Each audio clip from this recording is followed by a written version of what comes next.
I don't know, Ken. This kind of reminds me of when you said bring on the Yankees. Okay, fine. But if I have that much power as a radio show host, I should not be doing radio. I should be helping humanity in a better way. It is not our fault if they go out there and they lose and they don't make the playoffs. It's not your fault for saying that they were going to make the playoffs. You are not responsible for a failure of a football team that we all say we have no power over. I have no power. That's the worst thing. What do we bring up with Joe Thomas? Joe says it's way worse to sit in the stands and watch because you feel powerless over everything. There is nothing that you can do. That's why coaches lose their minds and freak out, because ultimately they can do all the planning they want. The players on the field are the ones that have to be the ones that execute. And we don't even plan. We just sit there and pray for 3 hours on a Sunday. Well, now more, it's like 4 hours with these games and how long they're taking. We pray for 4 hours on a Sunday that things go our way. But we have no power over it. So I don't know why. If I look at this and I say, guys, I know there's injuries. Joe Flacco's playing very well for you.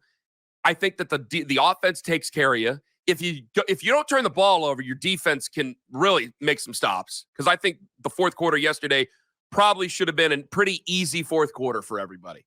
I really think that this should have been, if it weren't for those turnovers that they had yesterday, I think it would have been a nice, easy fourth quarter for everybody involved. The turnover thing. It should have been a win going away. Either way, you got a team that's talented that can win. That certainly is playoff bound. Yesterday you had the Amari Cooper fumble, which is, pretty fluky, right? He was transferring the ball from one arm to the other. We haven't talked about that yet. And you're just so shocked anytime anything bad happens with Amari Cooper. But the reality is, you do have Joe Flacco back there throwing 45 plus times.